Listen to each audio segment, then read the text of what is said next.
In today's video, it's part 2 of my Florida coast cruise on American Pioneer, the brand new ship from American Cruise Lines. I visit the symbolic southernmost point of the United States, where tourists line up for photos. I'll tell you about a funny incident involving our ship's captain. In Punta Gorda, I explore an attraction known as Fisherman's Village, as well as a serene 30-acre nature sanctuary along the Peace River. And I'll visit a classic tourist spot, the Sunken Gardens. When we left off in part 1 of this 2-part series of videos, our ship, American Pioneer, was visiting Key West, Florida. Today I've taken a free trolley ride down to a very popular tourist attraction, the symbolic southernmost point of the United States. This large, brightly painted concrete buoy, 12 feet tall and 7 feet wide, marks the spot, but it's strictly symbolic. The actual southernmost point is located on a nearby U.S. Navy property that is not accessible to the public. So this is the next best available spot for the marker.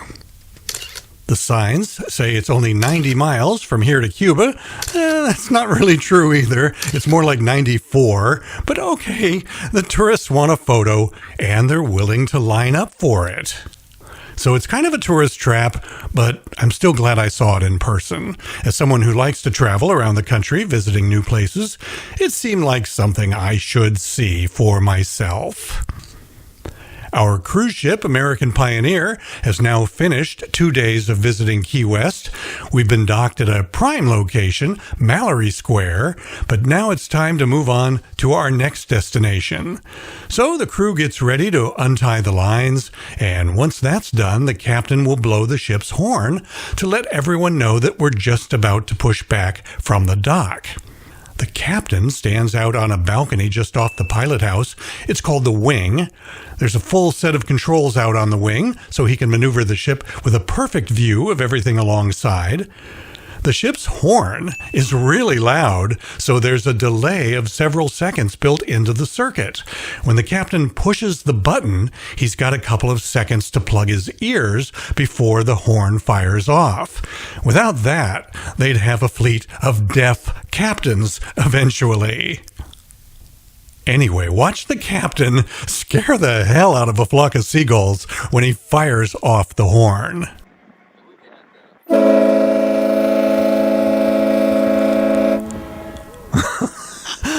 I think that's hilarious. Let's watch that again.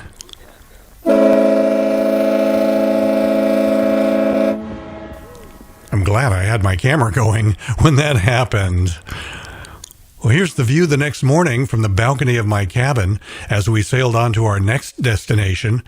It was a little cloudy yesterday, but perfect weather today. We're heading to Punta Gorda, Florida for a day and a half there, but we won't arrive until after lunch today.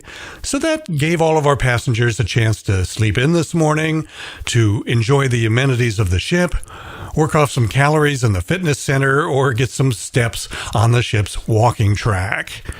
This walking track is one of the nice things they did in designing this new ship. Not all ships in the ACL fleet have walking tracks.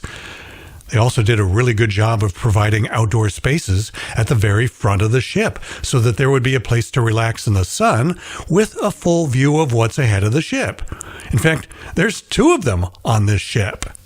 One on deck 3 and another up on deck 5. There are some ACL ships that don't have any forward-facing viewing decks outside.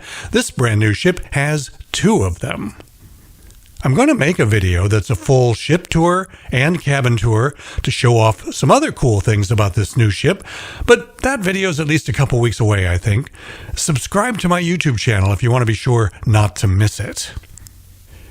This aerial video we're watching is our ship making her arrival in Punta Gorda.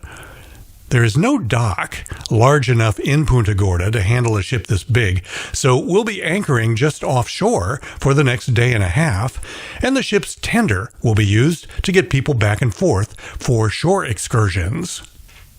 The spot we'll anchor at is actually just offshore of a unique waterfront complex known as Fisherman's Village.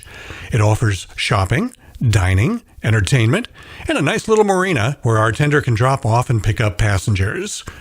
Fisherman's Village even has a little beach area.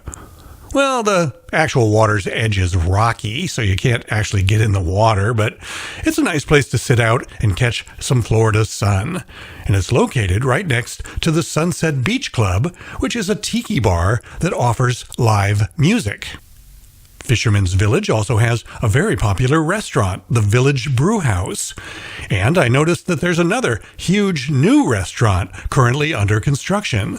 So business seems to be booming at this very popular tourist destination.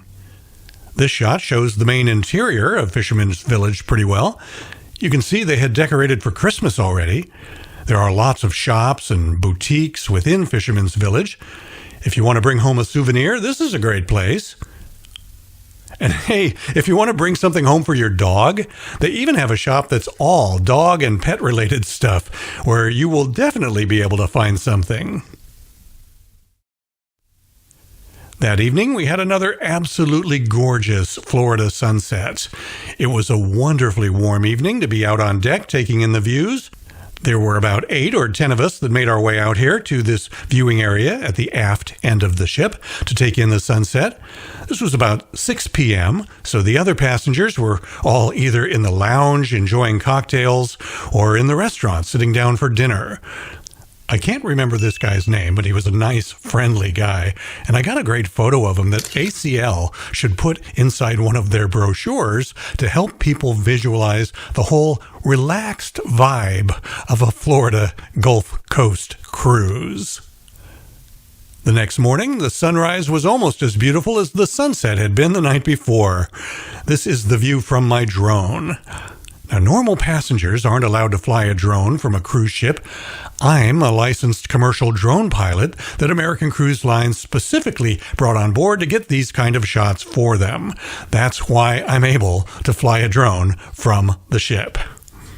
Later in the day, during a midday drone flight to get some photos and videos of the ship in daytime lighting, I happened to spot some dolphins in the water. This is certainly not the most amazing aerial footage of dolphins ever, but it was fun to follow them around for a while and watch them from the drone. My big activity today is to ride the tender ashore and go on an excursion to a 30-acre nature sanctuary along the Peace River. This place is known as the Peace River Botanical and Sculpture Gardens.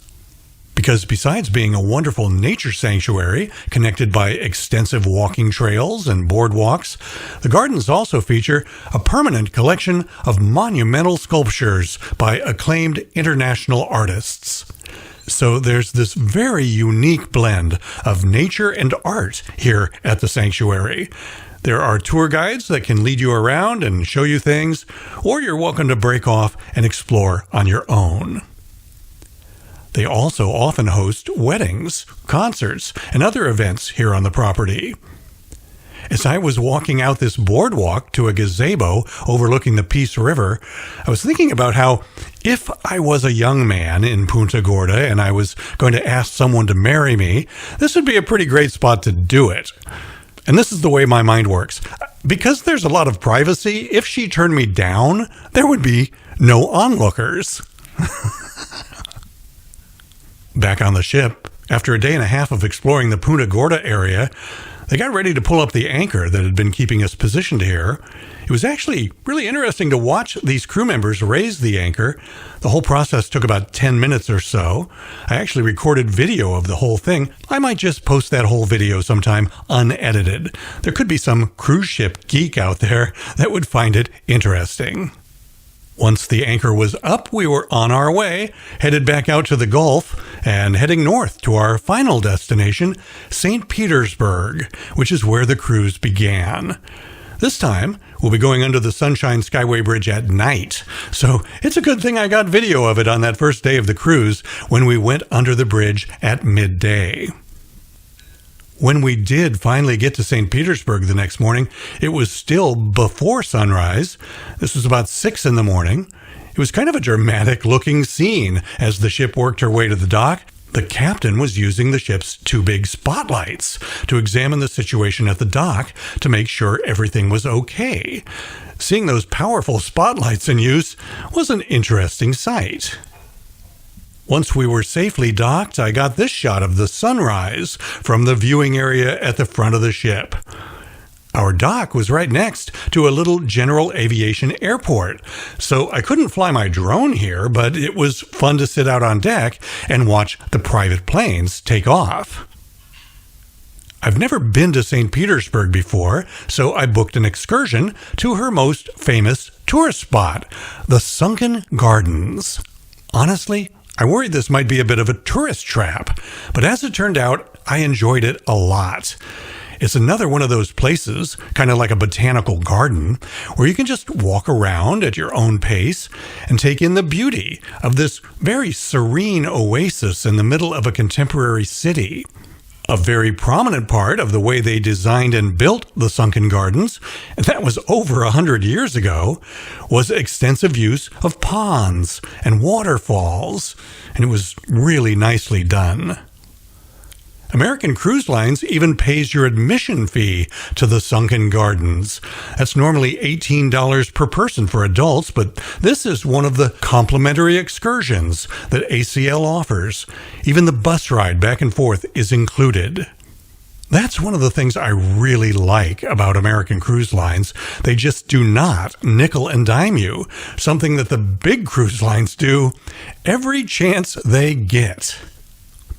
A big surprise for me at the Sunken Gardens was to see that they had a little garden railroad set up with LGB brand G-scale model trains. I am all about G-scale model trains. If you take a look at some of the other videos here on my YouTube channel, you'll find some videos of the model trains I like to run here at my house, both inside and outside. My various model train videos have had over 200 million views here on YouTube. Check it out if it's something you think you might be interested in. Later in the afternoon, I took the free trolley to the downtown area so I could walk around and explore St. Petersburg. It's got a very vibrant downtown and a lot going for it, and that gave me another chance to try some local pizza. I asked around, and someone said the one to go to was Joey Brooklyn's Pizza, and that was great advice. This was probably the best pizza I found the whole week. I could tell it was going to be good, so I just ordered 2 slices right off the bat. There was some fun entertainment this evening in the ship's lounge for our final night aboard. There's entertainment every evening, I just haven't been focusing on it in this particular video. These 3 guys put on quite a show for us, and they had a particular effect on the ladies. I'll show you a few more clips of the entertainment a few weeks from now in a video specifically about the ship, the cabins, and the onboard experience. Subscribe to my YouTube channel if you want to be sure not to miss it. The next morning, it was time to disembark the ship. ACL provides free transportation to the Tampa airport, and I was really impressed with that airport. It was way nicer than flying out of Miami or Fort Lauderdale. While we look at a few of the best shots I got from my drone this past week, I want to just mention that if you're interested in booking a cruise with American Cruise Lines, you'd be smart to use the services of a travel agent that is experienced with this particular line. Because honestly, some travel agents don't know anything about ACL. They're just booking people on Carnival and Royal Caribbean and the other big lines. Things are different on American Cruise Lines, so you want a travel agent that is fully up to speed. So use mine. She's really good. Caitlin Gallagher will be very helpful to you, and she knows ACL inside and out. She's not just some new, inexperienced travel agent. She is actually the owner of Ambrin Travel.